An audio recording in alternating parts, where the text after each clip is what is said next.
미미야, 고생했어. 조수석의 마네킹에게 인사를 건네자 뒤에서 킥킥거리는 소리가 들렸습니다. 서울에서 택시를 모는 70세 김만수입니다. 동료들은 저를 치매 노인이라고 불렀습니다. 매일 밤 손님 대신 마네킹을 태우고 다니는 이상한 할배라고요. 저 영감 정신이 온전해? 마네킹한테 매일 인사하는 것 봐라. 웃고 싶으면 웃으라고 생각했습니다. 하지만 그들은 몰랐습니다. 제 조수석의 미미가 단순한 인형이 아니라는 걸요. 미미는 제가 50년 전 개발한 도시 교통 분석 시스템의 핵심이었습니다. 초정밀 센서와 AI가 내장된 저의 작품이었죠. 정년 후에도 저는 이 택시로 서울을 지켜왔습니다. 매일 밤 데이터를 수집하며 도시의 안전을 점검했습니다. 그런데 그날 밤이었습니다. 서울 전체가 멈춰섰습니다. 신호등이 꺼지고 지하철이 멈추고 도시 전체가 마비됐습니다. 정부도 대기업도 해결하지 못했습니다. 저는 미미를 바라보며 말했습니다.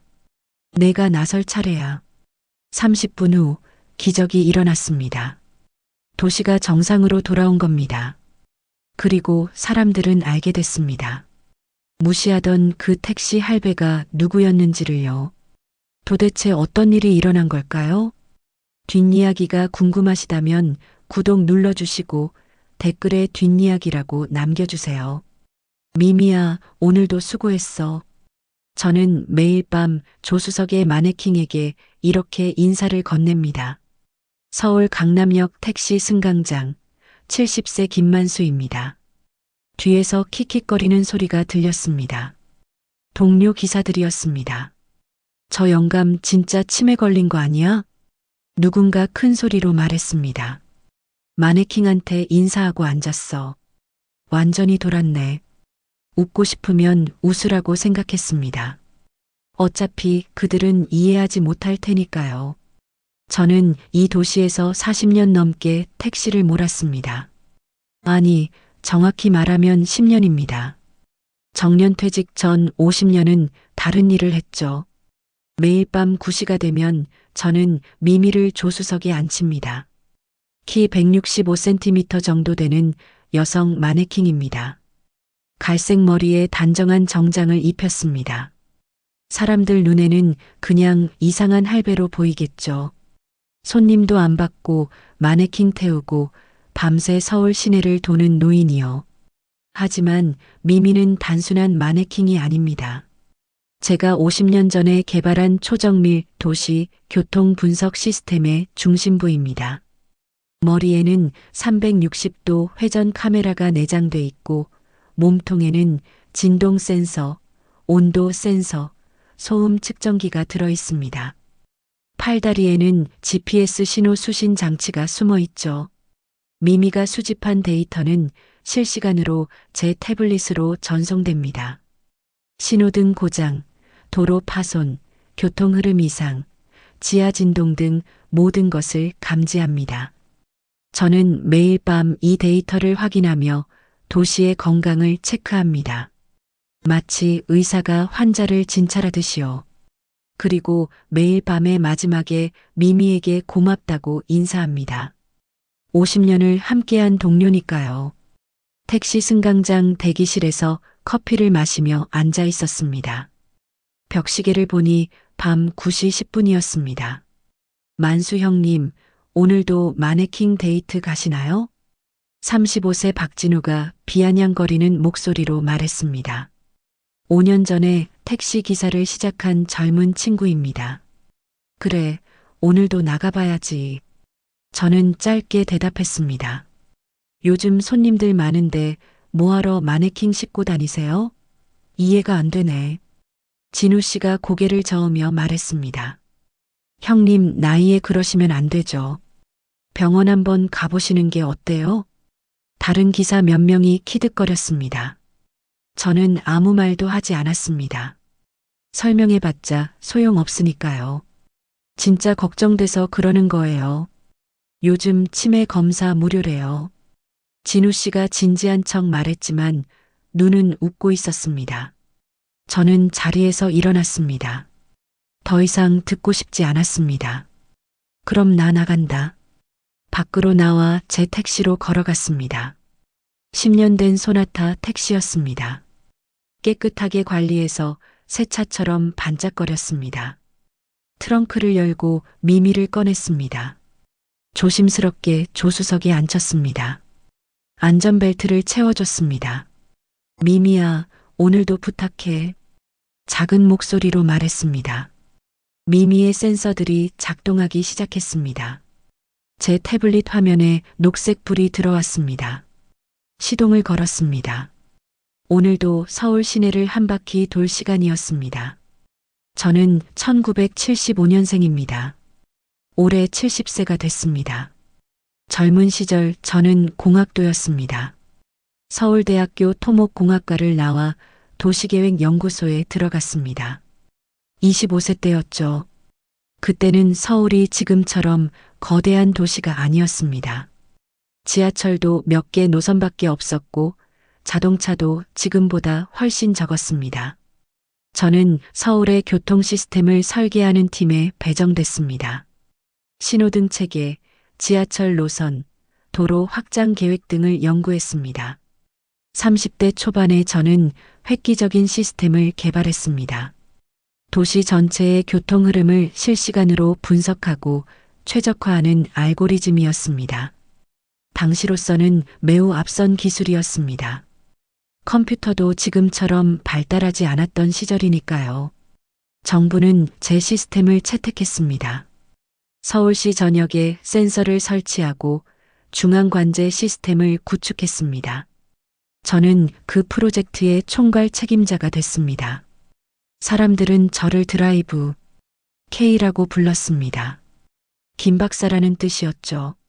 40대에는 국제적으로도 유명해졌습니다. 해외 도시들이 저를 초청해서 컨설팅을 의뢰했습니다. 도쿄, 싱가포르, 홍콩 등 아시아 주요 도시들이었습니다. 그런데 50대가 되면서 문제가 생기기 시작했습니다. 젊은 연구원들이 새로운 AI 기술을 들고 왔습니다.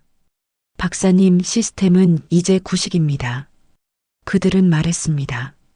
AI가 모든 걸 해결할 수 있어요. 저는 반대했습니다. AI도 좋지만 기본 시스템이 탄탄해야 한다고 주장했습니다. 센서 네트워크와 실시간 데이터 수집이 먼저라고 설명했습니다.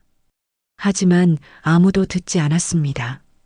젊은 사람들은 저를 꼰대 취급했습니다. 시대에 뒤떨어진 늙은이라고 여겼죠. 60세가 됐을 때 저는 정년퇴직했습니다. 후배들은 제 시스템을 하나씩 해체하기 시작했습니다. 새로운 AI 시스템으로 전면 교체하겠습니다. 그들은 발표했습니다. 저는 아무 말도 할 수 없었습니다. 이미 은퇴한 사람이었으니까요. 퇴직 후 저는 무엇을 해야 할지 몰랐습니다. 50년을 도시교통에 바쳤는데 갑자기 할 일이 없어진 겁니다. 그래서 택시 운전을 시작했습니다. 도시를 계속 보고 싶었습니다. 제가 만든 시스템이 어떻게 돌아가는지 확인하고 싶었죠. 택시회사 최 사장은 제 대학 후배였습니다. 그는 기꺼이 저를 받아줬습니다. 선배님, 편하게 일하세요. 최 사장이 말했습니다. 손님 많이 태울 필요 없어요. 그냥 도시 구경하신다 생각하시고요. 고마운 친구였습니다. 택시 기사가 된 지 2년쯤 됐을 때 저는 미미를 만들었습니다.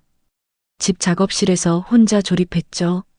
마네킹 안에 제가 평생 개발해온 센서들을 모두 집어넣었습니다. 은퇴하면서 가져온 장비들이었습니다. 미미를 완성했을 때 저는 눈물이 났습니다. 제 평생의 연구가 이 작은 마네킹 안에 들어있었으니까요. 그날 밤부터 저는 미미와 함께 서울을 순회하기 시작했습니다. 매일 밤 9시부터 새벽 5시까지 8시간 동안 도시 구석구석을 돌았습니다. 미미가 수집한 데이터는 놀라웠습니다. 도로 곳곳에서 문제가 발견됐습니다. 신호등 타이밍 오류, 지하 배관 이상, 도로 균열 등이었습니다. 저는 그 데이터를 익명으로 시청에 보냈습니다. 하지만 대부분 무시당했습니다. 누가 보낸 건지도 모르는 자료는 신뢰할 수 없습니다. 담당 공무원이 답장했습니다. 그래도 저는 계속했습니다. 제가 만든 도시를 지키고 싶었으니까요. 동료 기사들은 제가 이상하다고 생각했습니다. 특히 박진우 같은 젊은 기사들은 저를 노골적으로 무시했습니다. 쓸데없는 짓 하지 말고 손님이나 태우세요. 진우 씨가 어느 날 말했습니다. 저는 그냥 웃어넘겼습니다. 설명해봤자 이해하지 못할 테니까요. 어느 금요일 밤이었습니다. 평소처럼 미미와 함께 강남역을 출발했습니다. 택시 승강장에서 진우 씨가 큰 소리로 떠들고 있었습니다. 형님들, 오늘 손님 엄청 많아요. 금요일이라 회식 끝나는 사람들 바글바글해요. 다른 기사들도 들떠 있었습니다. 그래, 오늘 제대로 벌어보자고. 저는 조용히 미미를 태우고 차에 올랐습니다. 만수 형님, 또 마네킹 싣고 가시네요. 진우 씨가 제 차 옆으로 다가왔습니다. 형님, 솔직히 말씀드릴게요. 다들 형님 걱정해요. 저는 창문을 내렸습니다. 무슨 걱정? 치매요. 요즘 형님 행동이 좀 이상하시잖아요. 진우 씨가 진지하게 말했습니다. 마네킹한테 인사하시고 혼자 중얼거리시고 손님도 안 태우시고요. 저는 한숨을 쉬었습니다. 진우 씨, 나는 괜찮아. 걱정 안 해도 돼. 아니에요. 진짜 병원 가보세요. 진우 씨가 목소리를 높였습니다. 형님 때문에 우리 회사 이미지가 안 좋아지고 있어요. 손님들이 뭐래요? 저기 택시회사 기사 중에 정신 이상한 사람 있다고요. 저는 아무 말도 하지 않았습니다. 화가 났지만 참았습니다. 사장님한테 말씀드려야 하나 싶어요.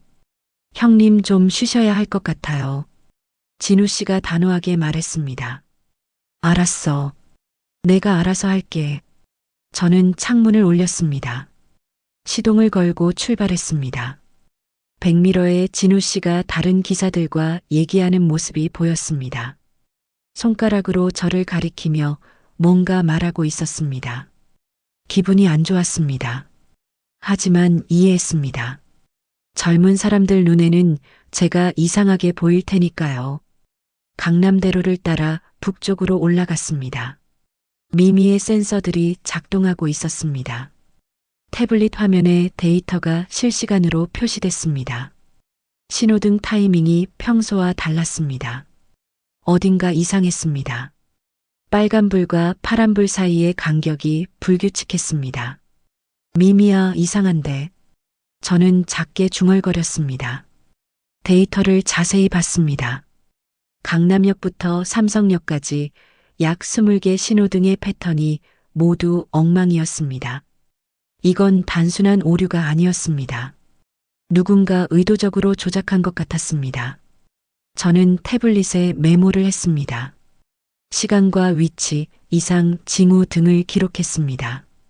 삼성동 코엑스 앞을 지나갈 때였습니다. 갑자기 모든 신호등이 동시에 노란불로 바뀌었습니다. 뭐야? 저는 깜짝 놀랐습니다. 이런 건 처음 봤습니다. 3초 후 신호등들이 다시 정상으로 돌아왔습니다. 하지만 분명히 이상한 현상이었습니다. 미미의 센서가 격렬하게 반응했습니다. 진동 센서가 강한 전자기파를 감지했습니다. 이거 심각한데. 저는 심장이 빨리 뛰기 시작했습니다. 50년간 도시 교통을 연구했지만 이런 현상은 본 적이 없었습니다. 신호등 시스템에 뭔가 큰 문제가 생긴 겁니다. 집으로 돌아가서 데이터를 분석해야 했습니다. 저는 방향을 틀어 집으로 향했습니다. 다음 날 아침 저는 수집한 데이터를 분석했습니다. 결과는 충격적이었습니다. 서울 강남구 전역의 신호등 시스템에서 이상 패턴이 감지됐습니다. 그것도 하루 이틀이 아니라 지난 2주 동안 계속됐습니다. 저는 보고서를 작성했습니다. 문제점과 원인 분석, 그리고 대책까지 상세히 적었습니다. 보고서를 서울시 교통관제센터에 이메일로 보냈습니다. 익명이었지만 제 연락처는 남겼습니다. 3일이 지났지만 아무 답장이 없었습니다. 일주일 후 저는 다시 이메일을 보냈습니다. 이번에는 더 긴급하게 작성했습니다. 즉시 조치하지 않으면 대규모 사고가 발생할 수 있습니다. 그래도 답장이 없었습니다. 택시회사에서는 상황이 더 악화됐습니다. 어느 날 저녁 회사에 들렀을 때 최 사장이 저를 불렀습니다. 만수 선배님, 잠깐 들어오세요. 사장실에 들어가니 최 사장이 난처한 표정을 짓고 있었습니다. 선배님, 제가 좀 곤란한 얘기를 해야 할 것 같아요. 최 사장이 조심스럽게 말했습니다. 무슨 일이야? 기사들이 민원을 넣었어요. 선배님 때문에 회사 이미지가 안 좋아진다고요. 저는 한숨을 쉬었습니다. 예상했던 일이었습니다. 특히 박진우 씨가 강하게 얘기하더라고요. 선배님이 정신 상태가 좋지 않으신 것 같다고요. 최 사장이 미안한 표정으로 말했습니다. 선배님, 솔직히 저도 좀 걱정돼요. 마네킹을 싣고 다니시는 게 이상하긴 해요. 내가 설명할게. 저는 말했습니다. 이 마네킹은 센서 시스템이야. 도시 교통을 모니터링하는 장비지. 네. 최 사장이 의아한 표정을 지었습니다. 내가 50년 전에 개발한 시스템이야. 지금도 서울 교통 상태를 측정하고 있어. 저는 최대한 자세히 설명했습니다. 하지만 최 사장은 이해하지 못하는 것 같았습니다. 선배님, 그건 이제 시청에서 하는 일 아닌가요? 선배님이 직접 하실 필요가 있어요? 시청은 제대로 안 하고 있어. 지금 심각한 문제가 생기고 있는데 아무도 모르고 있다고. 저는 답답했습니다. 선배님, 최 사장이 진지하게 말했습니다. 병원 한번 가보시는 게 어때요? 건강검진 삼아서요. 저는 화가 났습니다. 제일 믿었던 후배마저 저를 의심하고 있었습니다. 나는 괜찮아. 정신도 멀쩡하고 몸도 건강해. 하지만 선배님, 이제 그만 갈게. 저는 자리에서 일어났습니다. 기사들한테 전해줘. 내가 앞으로 더 조심하겠다고. 사장실을 나왔습니다. 기분이 최악이었습니다. 복도에서 진우 씨와 마주쳤습니다. 형님, 사장님이랑 얘기 잘 되셨어요? 진우 씨가 비아냥거리듯 물었습니다. 응, 잘 얘기했어. 형님, 솔직히 말씀드릴게요. 진우 씨가 저를 막아섰습니다. 형님 나이에 그렇게 이상한 짓 하시면 안 되죠. 우리 다 먹고 살아야 하잖아요. 진우 씨, 나는 내 할 일 하는 거야. 무슨 할 일이요? 마네킹 태우고 다니는 게요? 진우 씨가 웃었습니다.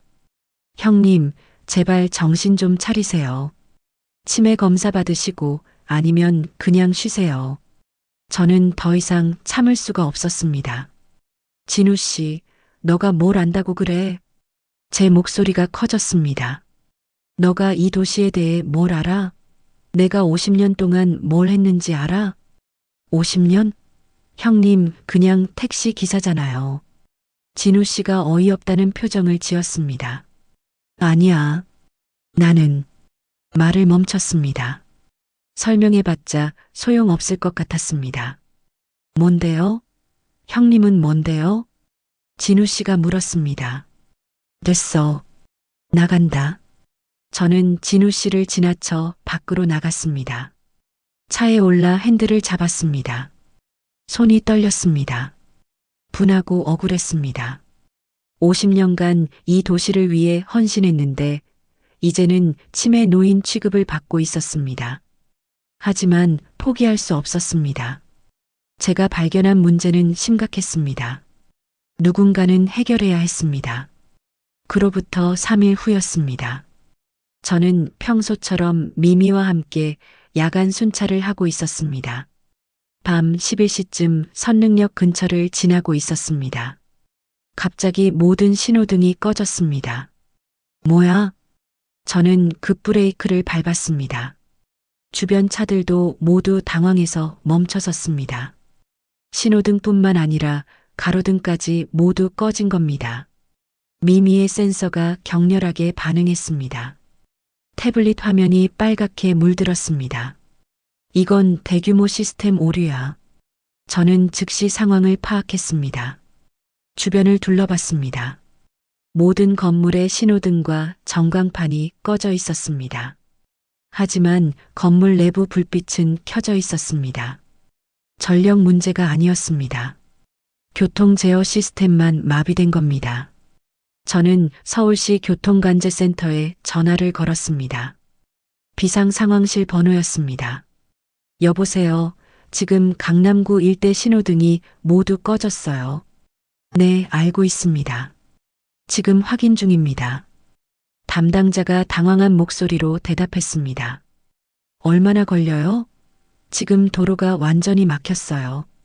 최선을 다하고 있습니다. 전화가 끊어졌습니다. 5분이 지났습니다. 신호등은 여전히 꺼져 있었습니다.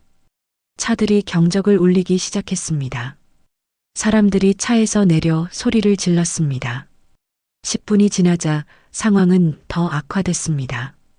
구급차 사이렌 소리가 들렸지만 막힌 차들 때문에 움직일 수 없었습니다.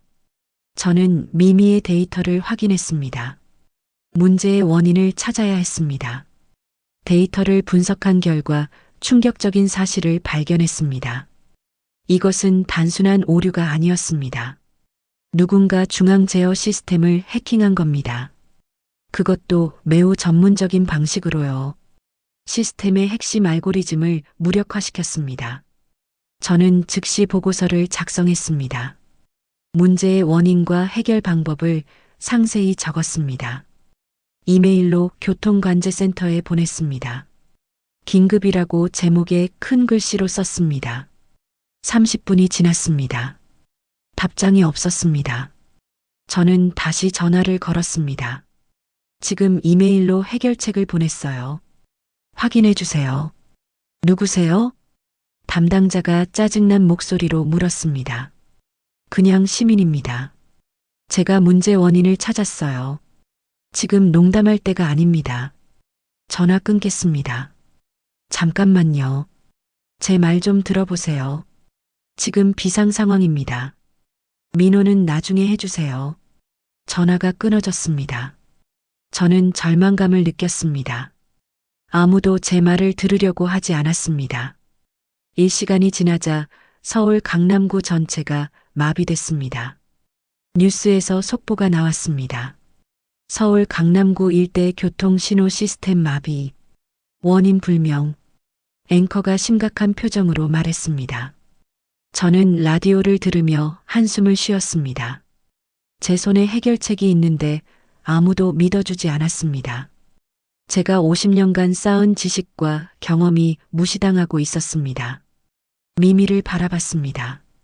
마네킹은 아무 말 없이 저를 보고 있는 것 같았습니다. 미미야, 우리가 뭘 잘못한 걸까? 저는 작게 중얼거렸습니다. 그때 휴대폰이 울렸습니다. 최 사장이었습니다. 선배님 괜찮으세요? 지금 어디세요? 강남이야. 신호등 다 나가서 꼼짝 못하고 있어. 뉴스 봤어요. 엄청난 일이네요. 응, 심각해. 선배님 조심해서 들어오세요. 오늘은 일찍 들어가시는 게 좋겠어요. 전화를 끊었습니다. 저는 창밖을 바라봤습니다. 수많은 차들이 갇혀 있었습니다. 사람들이 불안해하며 돌아다녔습니다. 이 도시가 위험에 처해 있었습니다. 제가 평생 사랑하고 지켜온 도시였습니다. 하지만 아무도 저를 필요로 하지 않았습니다. 치매 걸린 늙은 택시 기사의 말을 누가 믿겠습니까? 저는 눈을 감았습니다. 깊은 절망감이 밀려왔습니다. 하지만 이건 시작에 불과했습니다. 더 큰 일이 벌어질 거라는 걸 저는 알고 있었습니다. 이 시간이 지났습니다. 상황은 더욱 악화됐습니다. 강남구를 넘어 서초구, 송파구까지 신호 시스템이 마비됐습니다. 서울 남부 전체가 멈춘 겁니다. 저는 여전히 차 안에 갇혀 있었습니다. 미미와 함께 데이터를 계속 수집하고 있었습니다.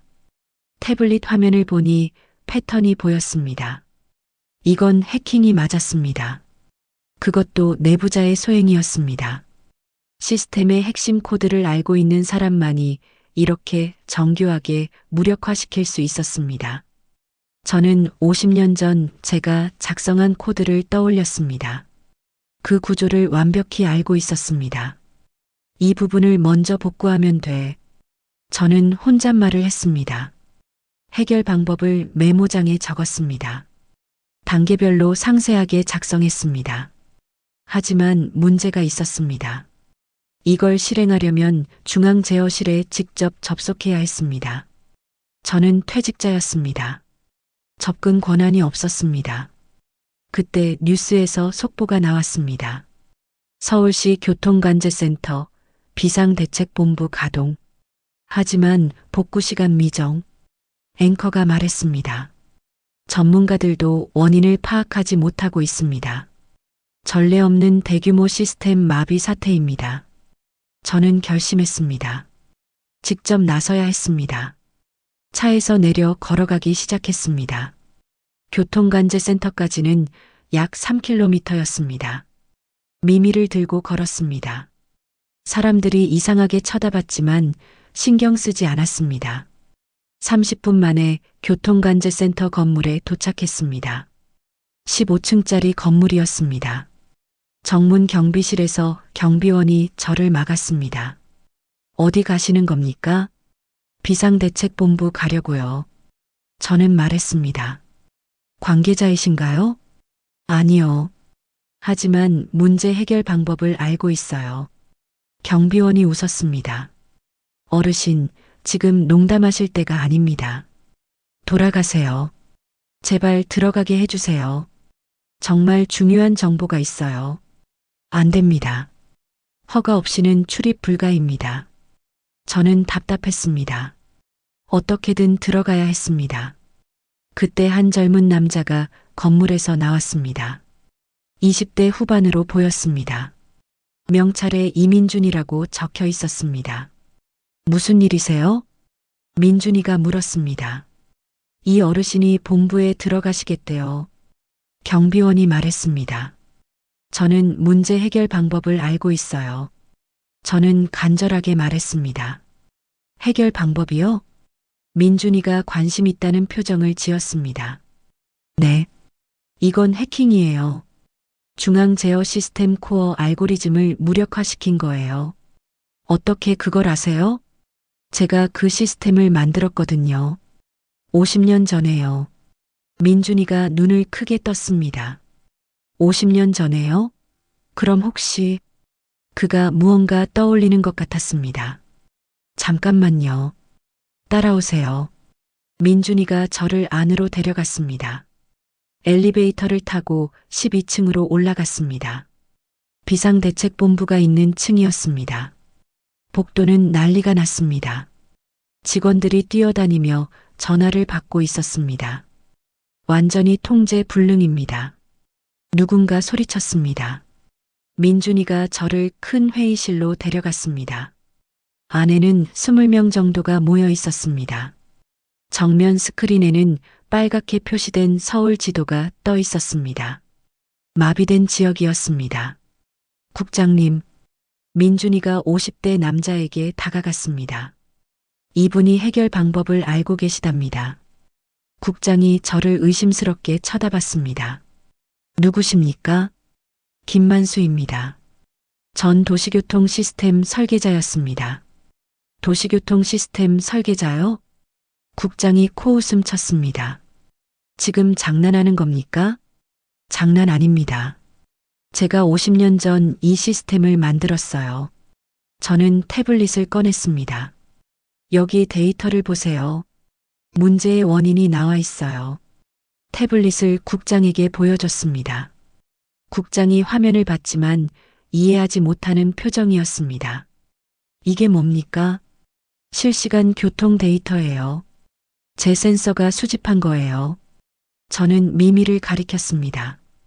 이 마네킹 안에 센서가 들어있어요. 회의실이 조용해졌습니다. 모두가 저를 쳐다봤습니다. 마네킹이요? 국장이 어이없다는 표정을 지었습니다. 경비실로 데려가세요. 정신 이상자 같은데요. 잠깐만요. 민준이가 말했습니다. 할아버지, 이 데이터 어떻게 수집하신 거예요? 제가 매일 밤 택시를 몰며 도시를 순회해요. 이 마네킹이 모든 정보를 기록하죠. 저는 설명했습니다. 50년 전 제가 개발한 센서 시스템이에요. 진동, 전자기파, GPS, 온도 등 모든 걸 측정합니다. 민준이가 태블릿을 자세히 봤습니다. 이거 진짜 대단한데요. 데이터 정확도가 엄청나요. 그가 놀란 표정으로 말했습니다. 할아버지, 이 데이터로 문제 원인을 찾으셨다고요? 네. 여기 보세요. 저는 화면을 확대했습니다. 중앙 제어 시스템 코어 알고리즘의 핵심 모듈이 무력화됐어요. 타이밍 동기화 부분이죠. 민준이가 눈을 크게 떴습니다. 타이밍 동기화 모듈이요? 그게 뭔지 아시는 분이 누가 있어요? 제가 만들었으니까 알죠. 저는 담담하게 말했습니다. 50년 전 제가 작성한 코드예요. 아마 지금도 그대로 쓰고 있을 거예요. 민준이가 노트북을 열었습니다. 시스템 코드를 확인하기 시작했습니다. 1분 후 그가 놀라서 저를 봤습니다. 맞아요. 정말 그 모듈이 문제예요. 어떻게 아신 거예요? 제가 만든 거니까요. 저는 차분하게 대답했습니다. 국장이 다가왔습니다. 정말 문제를 아신다고요? 네. 그리고 해결 방법도 알아요. 저는 종이에 적어둔 메모를 꺼냈습니다. 이 순서대로 하면 복구할 수 있어요. 민준이가 메모를 보더니 고개를 끄덕였습니다. 이론적으로는 가능해 보이는데요. 이론이 아니에요. 확실한 방법이에요. 저는 자신 있게 말했습니다. 국장이 결정을 내렸습니다. 해보죠. 지금보다 나쁠 순 없으니까.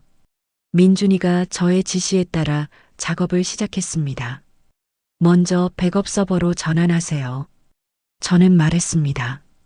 그 다음 코어 모듈의 17번 파라미터를 초기 값으로 리셋하세요. 17번 파라미터요? 그게 어디 있죠? 민준이가 물었습니다. 시스템 설정 파일 안에 숨겨져 있어요. 일반 접근 경로로는 안 보여요. 저는 정확한 위치를 알려줬습니다. 민준이가 그 경로를 찾아갔습니다. 진짜 있네요. 어떻게 이런 걸 아세요? 제가 숨겨뒀으니까요. 보안을 위해서요. 주변 직원들이 수군거리기 시작했습니다. 저분 누구세요? 택시 기사래요. 택시 기사가 어떻게 저런 걸 알아요? 국장이 조용히 하라고 손짓했습니다. 계속하세요. 저는 단계별로 지시했습니다. 민준이는 제 말대로 정확하게 실행했습니다. 10분이 지나자 스크린의 빨간색이 조금씩 사라지기 시작했습니다. 신호가 돌아오고 있어요. 누군가 소리쳤습니다. 강남역 일대 신호등 정상화됐습니다. 또 다른 직원이 보고했습니다. 회의실이 술렁이기 시작했습니다. 어떻게 된 거예요? 저 할아버지가 뭘 한 거지? 국장이 저를 쳐다봤습니다. 의심과 놀라움이 섞인 표정이었습니다. 도대체 누구십니까? 말씀드렸잖아요. 저는 이 시스템을 만든 사람입니다. 저는 조용히 대답했습니다.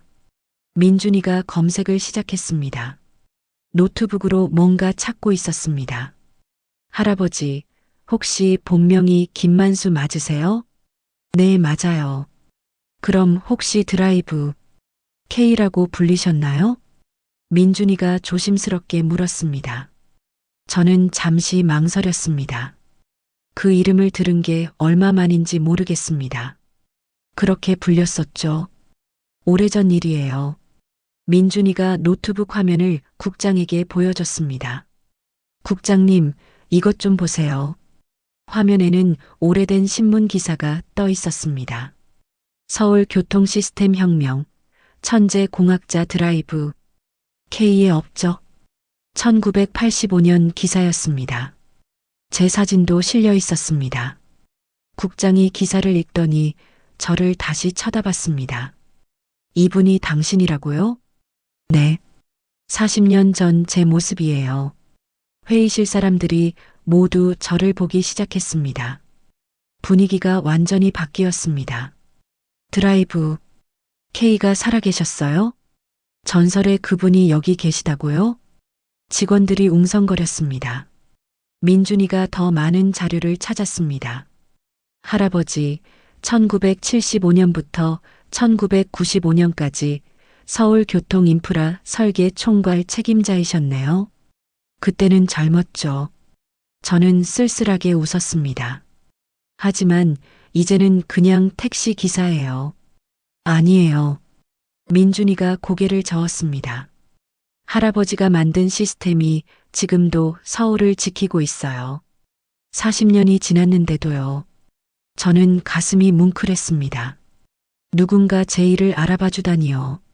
국장이 오래된 파일을 뒤지기 시작했습니다. 잠깐만요. 제가 신입 때 들었던 이야기가 있는데요. 그가 말했습니다. 40년 전에 서울 교통 시스템을 혁명적으로 바꾼 전설적인 공학자가 있었다고요. 드라이브, K 맞죠? 교통공학계에서는 신화 같은 분이에요. 민준이가 말했습니다. 그분이 만든 알고리즘은 지금도 전 세계 도시들이 참고하고 있어요. 직원들이 놀란 표정으로 저를 바라봤습니다. 그런데 왜 택시 기사를 하고 계세요? 누군가 물었습니다. 정년 퇴직했어요. 60세에. 저는 담담하게 대답했습니다. 그 후에는 할 일이 없어서 택시를 몰기 시작했죠. 민준이가 시스템 기록을 더 조사했습니다. 할아버지, 이상한 점이 있어요. 그가 화면을 가리켰습니다. 지난 2주 동안 익명으로 경고 메일이 계속 왔었어요. 시스템에 문제가 있다고요. 그게 저예요. 저는 인정했습니다. 제가 미미로 데이터를 수집하면서 이상 징후를 발견했거든요. 그래서 알려드린 거예요. 근데 왜 아무도 안 믿었죠? 익명이었으니까요. 그리고 택시 기사가 보낸 거라고 하면 더 안 믿었을 거예요. 국장이 과거 메일함을 확인했습니다. 맞아요. 여기 있네요. 14통이나 왔었어요. 그가 미안한 표정을 지었습니다. 죄송합니다. 제대로 확인하지 못했습니다. 괜찮아요. 이해해요. 저는 고개를 저었습니다. 민준이가 제 신원을 더 조사했습니다. 할아버지, 1985년 서울 지하철 2호선 신호 시스템도 설계하셨네요. 네. 그것도 제가 했어요. 그리고 1990년 올림픽 때 교통관제 시스템도요. 맞아요. 직원들이 하나둘 모여들었습니다. 그럼 지금 우리가 쓰는 시스템의 기반이 다 할아버지가 만드신 거예요? 기본 골격은 그래요. 물론 많이 업그레이드 됐겠지만요. 민준이가 코드를 더 파헤쳤습니다. 놀라워요. 40년 전 코드인데도 아직도 완벽하게 작동하고 있어요. 튼튼하게 만들었거든요. 저는 자랑스럽게 말했습니다. 50년은 버틸 수 있게 설계했어요. 국장이 감탄했습니다. 대단하십니다. 정말 대단해요. 민준이가 최종 확인을 했습니다. 할아버지, 시스템 최상위 권한 계정이 있어요. 생성일이 1985년이고요. 계정 이름이 뭔데요? 드라이브 K의 마스터예요. 그게 제 계정이에요. 저는 말했습니다. 패스워드는 SEO 6975소리예요. 대소문자 구분하고 숫자 1이 들어가요. 민준이가 패스워드를 입력했습니다. 로그인이 됐습니다. 들어가졌어요. 회의실이 완전히 조용해졌습니다. 이 계정은 시스템 전체를 제어할 수 있어요. 민준이가 떨리는 목소리로 말했습니다. 40년 동안 아무도 접속한 적이 없는 최고 권한 계정이에요. 국장이 저 앞에 섰습니다. 드라이브 K. 정말 당신이 맞습니까? 네. 김만수입니다.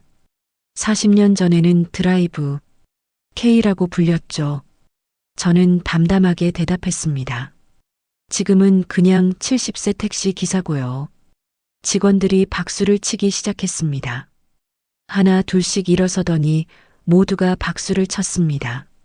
저는 당황스러웠습니다. 오랜만에 받는 인정이었습니다. 선생님, 국장이 공손하게 말했습니다. 도와주시겠습니까? 이 문제를 완전히 해결해 주세요. 물론이죠. 그러려고 여기 온 거니까요. 저는 민준이와 함께 본격적으로 작업을 시작했습니다. 이제 진짜 문제를 해결해야 해요. 저는 말했습니다. 지금까지는 응급처치였어요. 근본 원인을 찾아야 합니다. 미미의 데이터를 큰 화면에 띄웠습니다. 여기를 보세요. 해킹의 흔적이 있어요. 데이터를 분석하며 설명했습니다. 누군가 내부 시스템에 접근해서 악성 코드를 심었어요. 내부자 소행이란 얘기네요? 국장이 놀라며 물었습니다. 그렇죠. 시스템 구조를 완벽히 알고 있는 사람이에요. 저는 추적을 시작했습니다. 40년 전 제가 만든 시스템이라 모든 경로를 알고 있었습니다. 찾았어요. 10분 만에 악성 코드의 출처를 발견했습니다. 이건 새로운 AI 교통 시스템 개발사에서 보낸 거예요. 뭐라고요? 국장이 경악했습니다.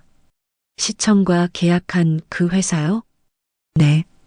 그들이 고의로 기존 시스템을 망가뜨린 거예요. 저는 증거를 하나씩 제시했습니다. 목적은 자기들 AI 시스템을 팔기 위해서죠. 기존 시스템이 쓸모없다는 걸 보여주려고요. 민준이가 분노했습니다. 이건 범죄예요. 도시 전체를 위험에 빠뜨린 거잖아요. 지금 당장 증거를 확보하세요. 저는 지시했습니다. 그리고 경찰에 신고하세요. 국장이 즉시 전화를 걸었습니다. 저는 악성 코드를 완전히 제거하기 시작했습니다. 손가락이 키보드 위를 빠르게 움직였습니다. 70세 노인의 손이라고 믿기 힘들 정도로 정확하고 빨랐습니다. 선생님, 정말 대단하세요. 민준이가 감탄하며 말했습니다. 40년 전 기술인데도 지금 AI보다 나은 것 같아요. AI도 좋아요. 하지만 기본이 탄탄해야죠. 저는 말했습니다. 기초 없이 첨단 기술만 쌓으면 이렇게 무너져요. 30분 후 모든 작업이 완료됐습니다. 복구 완료했어요. 저는 선언했습니다. 스크린의 빨간색이 모두 사라졌습니다. 서울 전역의 신호가 정상으로 돌아왔습니다. 회의실에서 환호성이 터져 나왔습니다. 해냈어요. 정말 대단하세요. 직원들이 저에게 달려왔습니다. 악수를 청했습니다. 국장이 저 앞에 섰습니다. 선생님, 정말 감사합니다. 그가 깊이 고개를 숙였습니다. 선생님이 아니었다면 서울은 끝났을 거예요. 아니에요. 제가 만든 도시니까 지키는 게 당연하죠. 그때 회의실 문이 열렸습니다. 시장이 들어왔습니다. 다들 수고했습니다. 시장이 말했습니다. 복구에 성공했다고 들었습니다. 시장님, 이분이 문제를 해결하셨습니다. 국장이 저를 소개했습니다. 드라이브 K 김만수 선생님이십니다. 시장이 놀란 표정을 지었습니다. 드라이브 K요? 그 전설의 공학자? 네. 지금은 택시 기사이십니다. 시장이 저에게 다가와 깊이 허리를 숙였습니다. 서울 시민을 대표해서 감사드립니다. 제가 사랑하는 도시예요. 당연한 일을 했을 뿐입니다. 저는 겸손하게 대답했습니다. 뉴스 속보가 나왔습니다. 서울 교통 시스템 완전 복구. 전설의 공학자 드라이브. K가 도시를 구했다. 앵커가 흥분된 목소리로 말했습니다. 제 오래된 사진과 함께 지금의 모습이 화면에 나왔습니다. 40년 만에 나타난 영웅. 그는 지금 택시 기사로 일하며 도시를 지키고 있었습니다. 저는 화면을 보며 미소 지었습니다. 미미를 안았습니다. 미미야, 우리가 해냈어. 작게 속삭였습니다. 회의실이 정리되고 사람들이 하나둘 돌아갔습니다. 저는 민준이와 함께 남아 있었습니다. 할아버지, 궁금한 게 있어요. 민준이가 조심스럽게 물었습니다. 왜 택시 기사가 되신 거예요? 드라이브. K라면 어디서든 환영받으셨을 텐데요. 저는 창밖을 바라봤습니다. 서울의 야경이 아름답게 펼쳐져 있었습니다. 긴 이야기예요. 저는 천천히 말하기 시작했습니다. 1985년부터 1995년까지 저는 정말 행복했습니다. 제가 만든 시스템이 서울을 움직였습니다. 매일 아침 출근하는 게 즐거웠죠. 하지만 2000년대 들어서면서 분위기가 바뀌기 시작했습니다. 새로운 기술들이 쏟아져 나왔습니다. 인터넷, 스마트폰, AI가 등장했죠. 젊은 연구원들이 저를 구식이라고 불렀습니다. 박사님 방식은 20세기 거예요. 그들은 말했습니다. 이제는 AI 시대예요. 빅데이터로 모든 걸 해결할 수 있어요. 저는 반대했습니다. 새 기술도 좋지만 기본이 중요하다고 주장했습니다. 센서, 하드웨어, 실시간 모니터링이 먼저라고 설명했죠. 하지만 아무도 듣지 않았습니다. 회의 때마다 제 의견은 무시됐습니다. 박사님, 시대가 변했어요. 후배들이 말했습니다. 2010년에 큰 사건이 있었습니다. 제가 반대했던 새로운 AI 시스템이 오류를 일으켰습니다. 강남역 일대 신호가 30분간 마비됐죠. 저는 경고했었습니다. 시스템이 아직 불안정하다고요. 하지만 책임은 저에게 돌아왔습니다. 기존 시스템과 호환이 안 돼서 그렇다. 그들은 저를 탓했습니다. 박사님이 만든 낡은 시스템 때문이다. 저는 억울했습니다. 제 시스템은 완벽했습니다. 새 시스템이 문제였는데 오히려 저를 비난했죠. 그 일 이후 저는 점점 소외됐습니다. 중요한 회의에서 배제됐습니다. 제 의견은 더 이상 존중받지 못했습니다. 2015년 60세가 됐을 때 정년퇴직 통보를 받았습니다. 고생하셨습니다. 푹 쉬세요. 상사가 형식적으로 말했습니다. 퇴직식도 간소했습니다. 10명도 안 되는 사람들이 참석했습니다. 제가 40년간 헌신한 조직이었는데요. 집으로 돌아온 날 저는 울었습니다. 평생을 바친 일에서 쫓겨난 기분이었습니다. 아내가 위로해줬습니다. 여보, 이제 쉬어요. 충분히 하셨어요. 하지만 쉴 수가 없었습니다. 매일 아침 일어나면 할 일이 없었습니다. 텅 빈 시간이 무섭게 느껴졌죠. 6개월 후 저는 택시 기사 면허를 땄습니다. 대학 후배인 최 사장이 기꺼이 받아줬습니다.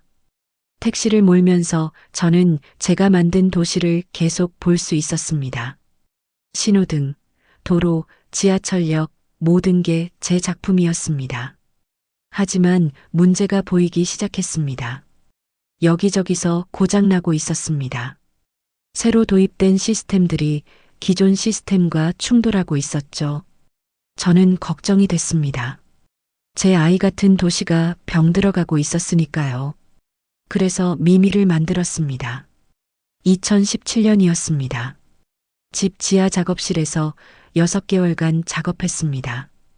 퇴직할 때 가져온 부품들로 센서를 조립했습니다. 마네킹 안에 모든 장비를 넣었죠.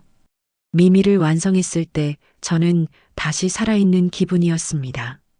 미미야, 우리 함께 도시를 지키자. 그날부터 매일 밤 미미와 함께 서울을 순회했습니다. 8시간씩 10년 동안 계속했습니다. 수집한 데이터를 시청에 보냈지만 대부분 무시당했습니다. 그래도 멈추지 않았습니다. 동료 기사들은 저를 이상하게 봤습니다. 마네킹과 대화하는 치매 노인이라고 수군거렸죠. 외로웠습니다. 하지만 포기할 수 없었습니다. 제가 만든 도시니까요. 민준이가 제 이야기를 들으며 눈시울이 붉어졌습니다. 할아버지, 정말 대단하세요. 대단한 게 아니에요. 저는 고개를 저었습니다. 그냥 제 일을 한 거예요. 50년 전에도 지금도요. 민준이가 제 손을 잡았습니다. 할아버지 덕분에 서울이 지켜졌어요. 10년 동안 매일 밤 지켜주신 거잖아요. 고맙네. 저는 미소 지었습니다. 자네 같은 젊은 친구가 알아줘서 기뻐. 다음 날 아침 저는 택시회사로 향했습니다. 출근 시간이었습니다. 회사 주차장에 차를 세우자 동료 기사들이 모여 있었습니다. 모두 저를 쳐다봤습니다. 어색한 침묵이 흘렀습니다. 박진우가 제게 다가왔습니다. 그의 얼굴은 창백했습니다. 형님, 그가 작은 목소리로 말했습니다. 죄송합니다. 진우 씨가 제 앞에서 깊이 고개를 숙였습니다. 형님을 치매 환자 취급했습니다. 정말 죄송해요.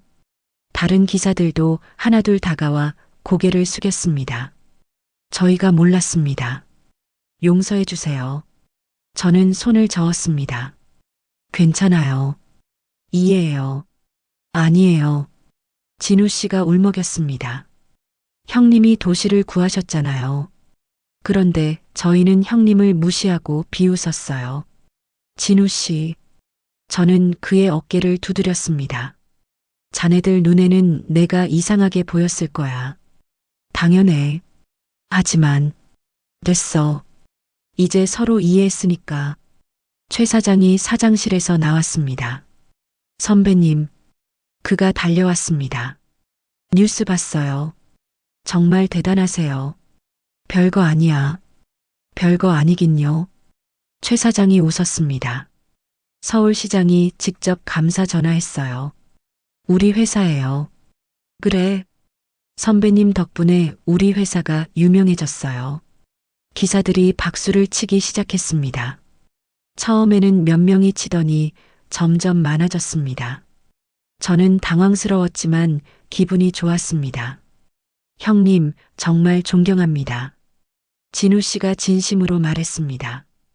앞으로 형님한테 많이 배우고 싶어요. 그래, 앞으로 잘 지내보자고. 저는 그의 손을 잡았습니다. 휴게실로 들어가 커피를 마셨습니다. 기사들이 모여들었습니다. 형님, 궁금한 게 있는데요. 한 기사가 물었습니다. 미미는 정말 첨단 장비예요? 응. 50년간 개발한 센서들이 다 들어있어. 대박이네요. 형님, 저도 그런 거 배울 수 있을까요? 젊은 기사가 물었습니다. 물론이지. 가르쳐 줄게. 대화는 자연스럽게 이어졌습니다. 더 이상 이상한 할배가 아니었습니다. 존경받는 선배였습니다. 진우 씨가 조심스럽게 물었습니다. 형님, 앞으로도 택시 계속 모실 거예요? 그럼. 내가 이 일 좋아해.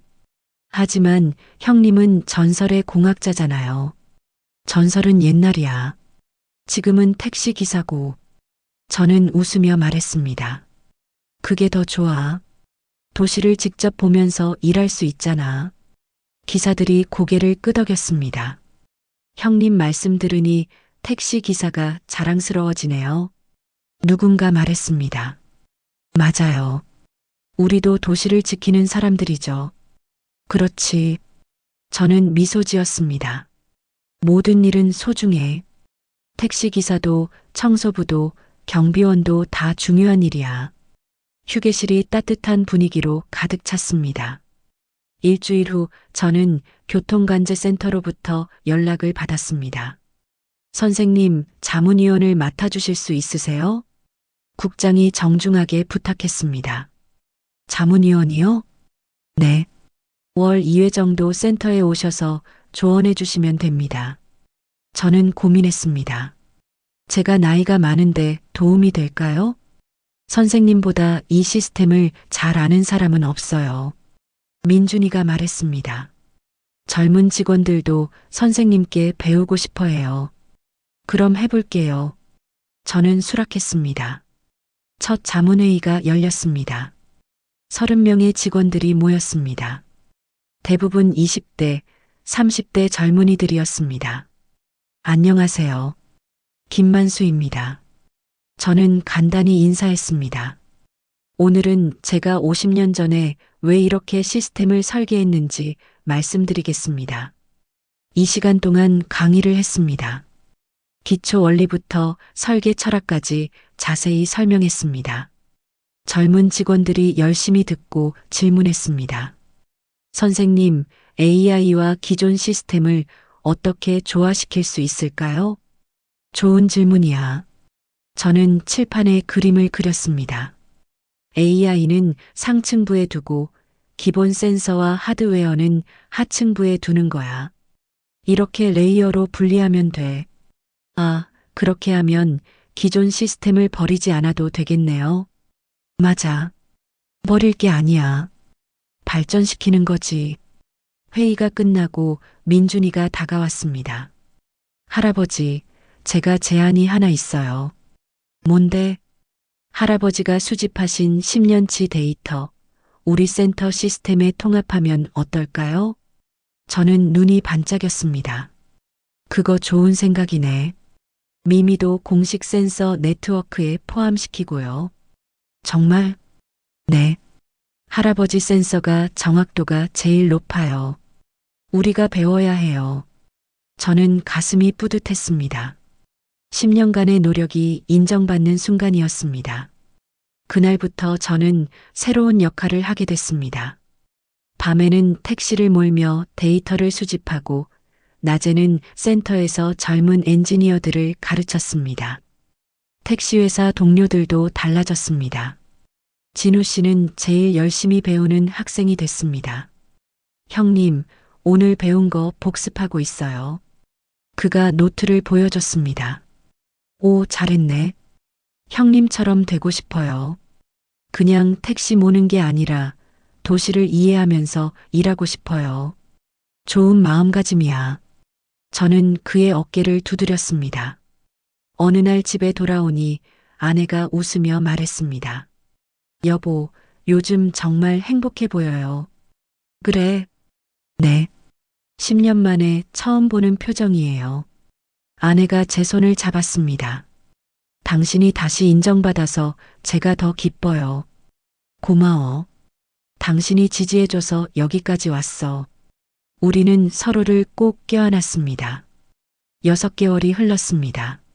서울시는 제 이름을 딴 김만수 교통 모니터링 시스템을 공식 출범시켰습니다. 미미의 기술을 활용한 새로운 센서 네트워크였죠. 출범식에 저는 특별 연사로 초청됐습니다. 단상에 올라 마이크를 잡았습니다. 수백 명이 저를 바라봤습니다. 안녕하세요. 김만수입니다. 저는 천천히 말하기 시작했습니다. 저는 50년 전 이 도시의 교통 시스템을 만들었습니다. 젊은 시절에는 인정받고 존경받았죠. 잠시 말을 멈추고 청중을 둘러봤습니다. 하지만 나이가 들면서 사람들은 저를 잊었습니다. 쓸모없는 늙은이가 됐죠. 정년퇴직 후 택시 기사가 됐을 때 사람들은 저를 이상하게 봤습니다. 치매 환자 취급했습니다. 청중이 조용히 들었습니다. 솔직히 말하면 많이 외로웠습니다. 아무도 제 가치를 알아주지 않았으니까요. 저는 미미를 쳐다봤습니다.